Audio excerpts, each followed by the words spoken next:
I'm Oregon Rimmer, and my undergraduate dissertation at Kent Sociology made a difference.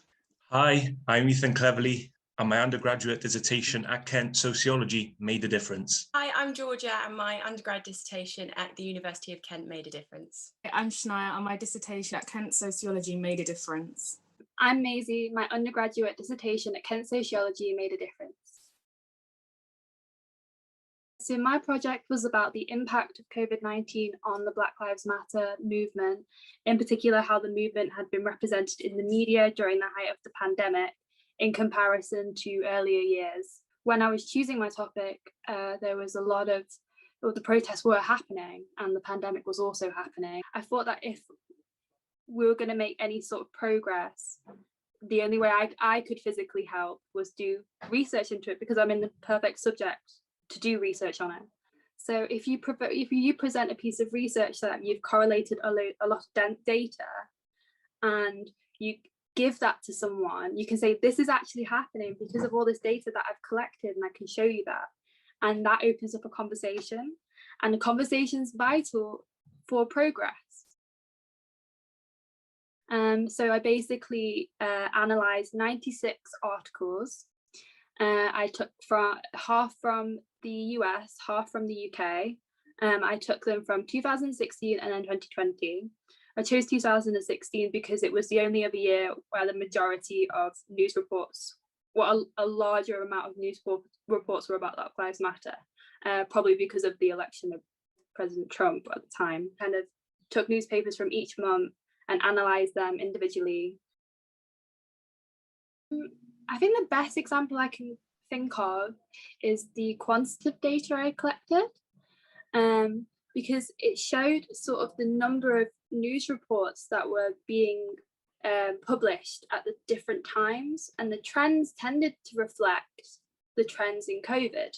So when there was more news reports and when all the protests were at their heights, it was also when the COVID cases had gone down, but the protests carried on going. I think the data was able to sort of show that there was a spike in interest, but interest is easily lost, especially during the pandemic.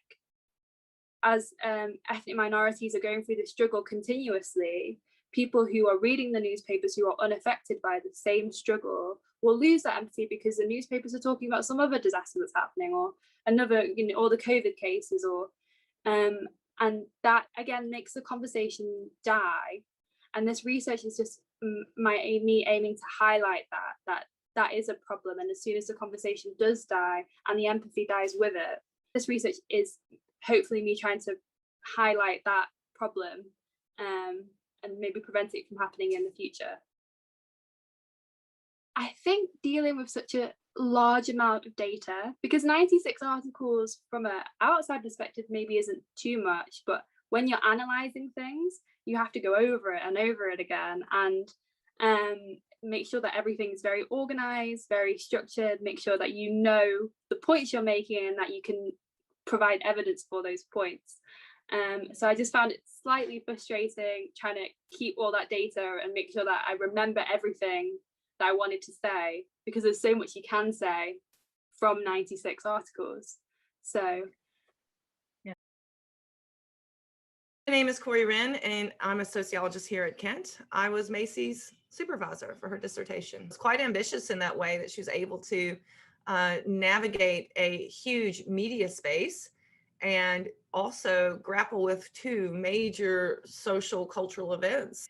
So we really think that Masie's work here has been really cool and really relevant. So I've actually encouraged her to publish this on a blog so that it can be useful to activists on the ground. I do like having conversations about the world and where it is and what's happening in it, and being able to put my own input into conversation. So it's nice to also be able to translate that into an academic piece of work. I would say use all the time you've got.